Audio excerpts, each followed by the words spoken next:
जय श्री राम।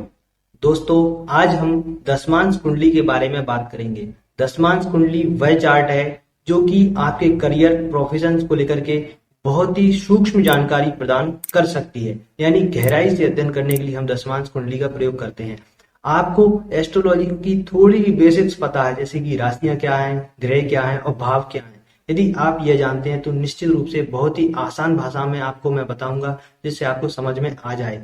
और यदि आप ये बेसिक्स भी नहीं जानते हैं तो भी चिंता की कोई बात नहीं है। एस्ट्रोलॉजी फॉर बिगनर्स नाम से मैंने प्लेलिस्ट बना रखी है, आप चाहें तो उसे आई सेक्शन में जाकर के देख सकते हैं। वहां पर आपको प्लेलिस्ट पर भी जा सकते हैं चैनल पर, तो उसमें आपको बारीकी से बेसिक्स ऑफ एस्ट्रोलॉजी समझ में आ जाएगी।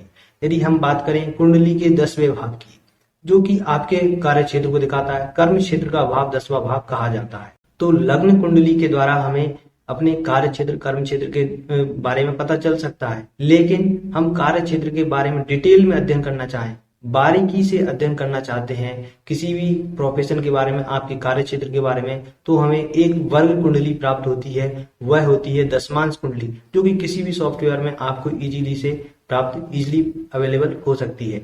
और दशमांश कुंडली का 10वां भाव, जो कि सबसे महत्वपूर्ण भाव बन जाता है आपके प्रोफेशन के लिए। यानी कि आपका क्या प्रोफेशन होगा, आप क्या कार्य करेंगे, क्या आपकी आजीविका रहेगी, तो यह सब चीज हमें दशमांश कुंडली के द्वारा पता चल सकती है। और वहीं यदि देखा जाए कि आपका बिहेवियर कैसा होगा, आपका एटीट्यूड कैसा होगा अपने कार्य क्षेत्र के प्रति, तो वह भी हमें दशमांश कुंडली के द्वारा पता चल सकता है। अब दोस्तों बात करें कि आपका प्रोफेशन क्या होगा। सबसे अधिक व्यक्ति के मन में यह उत्सुकता रहती है कि वह कौन सा कार्य करें जहां उनको बेहतर रूप से सफलता प्राप्त हो सके। तो इसमें हमारी एस्ट्रोलॉजी कैसे मदद कर सकती है, और जो भी बेसिक है बिल्कुल आसानी से आप जान पाएंगे किसी भी व्यक्ति की कुंडली में। मैं आपको कुछ ऐसे ट्रिक्स बताऊंगा, शॉर्ट ट्रिक्स बताऊंगा, जिससे आपको एक अंदाजा लग जाएगा कि एक आप निकाल सकते हैं कि व्यक्ति की क्या प्रोफेशन करना व्यक्ति के लिए ठीक रहेगा। और जितने भी लोग सक्सेस हुए हैं तो उन्होंने वही कार्य करे हैं जो दशमांश कुंडली में उनके 10वें भाव का स्वामी ग्रह बताता है, 10वां भाव जो बताता है। तो निश्चित रूप से ऑटोमेटिकली उनके लिए प्रकृति भी सहायता करती है, यह देखने में आता है। यदि आप उसके विरुद्ध कार्य करेंगे तो निश्चित रूप से आपको परेशानियां, ऑब्स्ट्रक्शंस भी प्राप्त होंगे। अब बात करें 10वें भाव की, जो कि हम दशमांश कुंडली पर आ चुके हैं। इस बार लगन को आप बिल्कुल साइड में रख दीजिए। तो दशमांश कुंडली के 10वें भाव का स्वामी ग्रह, जो भी कोई ग्रह बनेगा, वह किस भाव में बैठा हुआ है, यह सबसे महत्वपूर्ण बन जाता है। उदाहरण के लिए, यदि दशमांश कुंडली के 10वें भाव का स्वामी ग्रह चौथे भाव में जाकर के बैठ गया, तो चौथा भाव कुंडली में हमारी किन चीजों को दिखाता है? वह दिखाता है हमारे होम को, हमारी प्रॉपर्टीज को, व्हीकल्स को, हमारे सुख को, कंफर्ट को। तो यह देखने को मिलेगा कि व्यक्ति का कार्य कहीं ना कहीं अपने घर से जुड़ा हुआ हो सकता है। कई ऐसे लोग होते हैं जो अपने घर पर ही ऑफिस स्पेस बनाकर कार्य करते हैं, घर पर ही उनकी ऑफिस होती है, कार्यालय होते हैं, वो घर से ही काम करते हैं। या प्रॉपर्टी से जुड़ा हुआ व्यक्ति का कोई कार्य हो सकता है, वाहन से जुड़ा हुआ कोई कार्य हो सकता है। अब यहाँ पर मान लीजिए चौथे भाव में शनि आ गया, तो शनि क्या है? कंस्ट्रक्शन का कारक है। हो सकता है आपका कंस्ट्रक्शन का काम हो। शनि क्या है? लॉ का है, न्यायाधीश है, तो कानून का जुड़ा हुआ कार्य हो सकता है आप अपनी घर पर ही ऑफिस बना करके कानून से जुड़ा हुआ कार्य करते हो, कोई लॉ का कार्य करते हो, यह देखने को मिल सकता है। यानी जो भी आपको कॉम्बिनेशंस बनाने होंगे, यहाँ पर हम यह नहीं कह रहे कि आप कहेंगे डिफ्रेंशिएट कैसे करें, तो डिफ्रेंशिएट करने की आवश्यकता नहीं है। आप व्यक्ति से पूछिए कि आपको क्या किस तरह की फील्ड में आप कार्य करना चाहते हैं। यानी कि हमेशा एक चीज हमेशा दिमाग में रखें, वह है देश काल परिस्थिति। यानी व्यक्ति कैसा है, व्यक्ति की परिस्थितियां क्या हैं और कौन सा समय है। तो इन 3 चीजों को आप हमेशा दिमाग में रखते हुए प्रिडिक्शन करेंगे तो कभी भी प्रिडिक्शंस आपकी गलत नहीं होंगी। यदि यही तीसरे भाव में चला गया, 10वें भाव का स्वामी, तो यह देखने को मिल सकता है कि व्यक्ति का काम कोई डेली रूटीन में वाला वर्क हो सकता है, कोई मार्केटिंग से जुड़ा हुआ कार्य हो सकता है, कोई कमीशनिंग से जुड़ा हुआ कार्य हो सकता है, कोई आईटी से जुड़ा हुआ कार्य हो सकता है, कोई टेलीकम्युनिकेशन से जुड़ा हुआ कार्य हो सकता है। कई ऐसे फील्ड्स हैं जो तीसरे भाव से जुड़े हुए हैं, जैसे कि टूर एंड ट्रेवल्स है, मार्केटिंग है, यह जुड़े हो सकते हैं। लेकिन अब यहाँ पर आपको यह देखना है कि वह किस तरह की राशि में। यदि फिक्स्ड साइन में है तो व्यक्ति के लिए कमीशनिंग का काम ठीक रहेगा, जहां पर उसको ज्यादा मूवमेंट ना करना पड़े, यह बेहतर रहेगा। और वहीं यदि मूवेबल साइन में आ गया, तो मूवेबल साइन में क्या है? यहाँ पर जैसे कि मूवेबल साइन कौन कौन से हैं, 1 4 7 10 मूवेबल साइन है, तो उन राशियों में आ जाता है 10वें भाव का स्वामी ग्रह तीसरे भाव में जाकर के।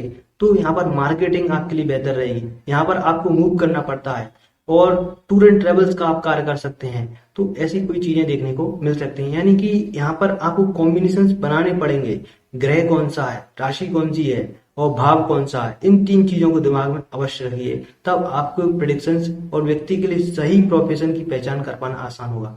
वहीं दूसरे भाव में आ गया तो व्यक्ति बैंकिंग सेक्टर से जुड़कर कोई कार्य कर सकता है, क्योंकि दूसरा भाव क्या है, धन को दिखाता है, फाइनेंस को दिखाता है। और बैंकिंग सेक्टर के अलावा फैमिली से जुड़कर कोई कार्य कर सकता है, कोई ज्वेलरीज आर्ट्स का कार्य कर सकते हैं, वाणी से जुड़ा हुआ कोई, स्पीच से जुड़ा हुआ कोई कार्य हो सकता है, फूड से जुड़ा हुआ कोई कार्य हो सकता है। यदि हम बात करें 5वें भाव से, तो 10वें भाव का स्वामी ग्रह 5वें भाव में गया है, तो ये अपने से 8th गया है। तो यहाँ पर कहीं ना कहीं व्यक्ति को उसके प्रोफेशन में अप्स एंड डाउन्स देखने को मिल सकते हैं, कार्य क्षेत्र में बदलाव देखने को मिल सकते हैं, ट्रांसफॉर्मेशन किसी प्रकार की चीजें देखने को मिल सकती हैं। और हो सकता है व्यक्ति टेक्नोलॉजी से जुड़ा हुआ हो, वो इंजीनियरिंग से जुड़ा हुआ हो, यह चीज देखने को मिल सकती हैं, क्योंकि 8th अपने से 8th गया है, तो यहाँ पर टेक्नोलॉजी इंजीनियरिंग ये चीज इन्वॉल्व हो जाती है। हालांकि 5वां भाव स्पोर्ट्स को दिखाता है, शिक्षा का भाव है, एजुकेशन का भाव है, और भी कई चीजें हैं जैसे कि एंटरटेनमेंट का भाव है, लव अफेयर्स का भाव है। तो इन सब चीजों से जुड़े हुए कोई कार्य कर सकते हैं। 5वां भाव कहीं ना कहीं ज्ञान अर्जन का भाव है, तो ऐसे कई कार्य व्यवसाय हो सकते हैं जहां पर व्यक्ति को अच्छी सफलता प्राप्त हो जाए। यदि 6वें भाव में चला गया तो 6वां भाव क्या है, आपके रोग रिपु और शत्रुओं का है। तो यहाँ पर व्यक्ति हो सकता है, व्यक्ति के लिए यहाँ पर हॉस्पिटल से जुड़ा हुआ, डॉक्टर से जुड़ा हुआ कोई कार्य बेहतर हो सकता है। व्यक्ति किसी प्रकार की फाइनेंशियल संस्था में कार्य करते हो, यह भी देखने को मिल सकता है। फाइनेंस में से जुड़ा हुआ कोई भी कार्य व्यक्ति के लिए बेहतर हो सकता है। 6वें भाव में हम कानून को देख सकते हैं, क्योंकि यहाँ पर क्या है, शत्रुओं का आ गया, तो रिपु शत्रु, तो ऐसे कई चीजों की कॉम्बिनेशन बन सकते हैं। वहीं 7वें भाव में होगा तो व्यक्ति के लिए पार्टनरशिप करना बेहतर रहेगा। व्यवसाय, व्यक्ति या तो सेल्फ होकर के व्यवसाय कर सकता है, तो पार्टनरशिप भी बेहतर रहेगी। पत्नी के साथ इन्वॉल्वमेंट व्यक्ति के लिए बेहतर रहेगा। 7वें भाव में जाने पर व्यक्ति निश्चित रूप से व्यवसाय करेगा। अब यहाँ पर व्यवसाय में, बिजनेस में कई तरह के हो सकते हैं, जो रिटेल व्यवसाय हो सकते हैं या उसमें डे टू डे इंटरेक्शन होती है। तो यहाँ पर इन चीजों को देखने के लिए हमें राशियां देखनी पड़ेंगी। यदि मूवेबल साइन में है तो डे टू डे वाली मूवेबल साइन है 1 4 7 10, इस राशियों में जाता है 7वें भाव में। तो यह देखने को मिलेगा कि आपका जो भी व्यवसाय होगा, तो वहां पर आप यदि डेली शॉप है आपकी, जहां पर डेली कस्टमर्स आते हैं, तो वहां पर आपको लाभ मिलेगा। और यदि आपको प्रोजेक्ट्स मिलते हैं जो कि कई अवधि के बाद मिलते हैं, कभी लंबे टाइम के प्रोजेक्ट्स रहते हैं, तो यहाँ पर स्थिर साइन वाली चीजें ठीक रहेंगी। तो ऐसे आप डिफ्रेंशिएट अंतर इनमें कर सकते हैं। और वही 8वें भाव में जाता है, तो 8वें भाव में यदि 10वें भाव का स्वामी ग्रह जाता है, तो यह देखने को मिलता है कि व्यक्ति को कई बार स्ट्रेस रह सकते हैं, अपने प्रोफेशन को लेकर के, अपने कार्य क्षेत्र को लेकर के स्ट्रेस रहे, इस बात की संभावना रह सकती है। इंजीनियरिंग टेक्नोलॉजी से जुड़े हुए व्यक्ति कार्य अच्छा कर सकते हैं। और कहीं ना कहीं व्यक्ति को जो भी रिसर्च से जुड़े हुए वर्क हैं, चाहे किसी भी मार्केट रिसर्च है या किसी भी प्रकार की डेटा रिसर्च है, किसी भी प्रकार की रिसर्च से जुड़े हुए कार्य व्यक्ति कर सकते हैं। और एक चीज यहाँ पर यह देखने को मिलती है कि व्यक्ति अपने जो भी प्रोफेशन होता है, तो उसको ज्यादा सीक्रेट रखते हैं, यानी ज्यादा ओपन नहीं बताते हैं, लोगों को बताने में हिचकिचाहट होती है उनको अपने प्रोफेशन को लेकर के, यानी वह लोगों को ज्यादा बताना नहीं चाहते, अपने कुछ ना कुछ सीक्रेटिव रखते हैं अपने प्रोफेशन में, यह देखने को अवश्य मिलता है। यदि हम बात करें 9th हाउस में, तो 9th हाउस क्या है, हायर लर्निंग्स का है। तो यहाँ पर एजुकेशन से जुड़ा हुआ किसी प्रकार की कंसल्टेशन, सलाहकार का कार्य आप कर सकते हैं। किसी भी प्रकार के रिलीजन से जुड़ा हुआ कोई कार्य हो सकता है, वह भी आपके लिए काफी फायदेमंद रहेगा। यानी 9वें भाव से जुड़े हुए कई कार्य व्यवसाय हैं जो आप कर सकते हैं। यदि 10वें भाव का स्वामी का 10वें भाव में ही, तो यह बहुत अच्छी पोजीशन कह सकते हैं हम।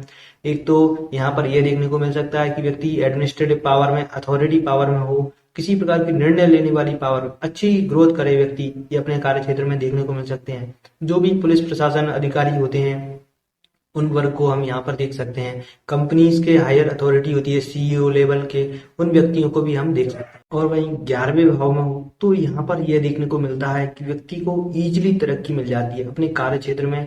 जो भी व्यक्ति कोई कार्य करते हैं, प्रोफेशन होता है, तो आपने कई लोग ऐसे देखे होंगे जिनको आसानी से अपने कार्य क्षेत्र में सफलता मिलती चली गई और वो टॉप पर पहुंच गए। तो यह स्थिति 10वें भाव का स्वामी ग्रह जब भी 11वें भाव में होता है तो देखने को मिलता है। और 12वें भाव में हो तो व्यक्ति का कोई फॉरेन से जुड़कर के कार्य हो सकता है, किसी प्रकार के हॉस्पिटल से लेकर के जेल से जुड़ा हुआ कोई कार्य हो सकता है, आइसोलेशन में कोई व्यक्ति कार्य करता हो, किसी एकांत जगह पर से जुड़ा हुआ कोई कार्य हो, ऐसी कोई कॉम्बिनेशन बन सकते हैं। 12वें भाव में होने पर यह भी चीज देखने को मिल सकती है कि व्यक्ति अपने कार्य क्षेत्र में बदलाव करे अपने जीवन में, यह निश्चित रूप से देखने को अवश्य मिल जाता है। अब बात करें यहाँ पर हम अपने प्रोफेशन में किस तरह से बिहेव करेंगे, यानी व्यक्ति अपने कार्य क्षेत्र के प्रति किस तरह एटीट्यूड रखता होगा अपने प्रोफेशन में।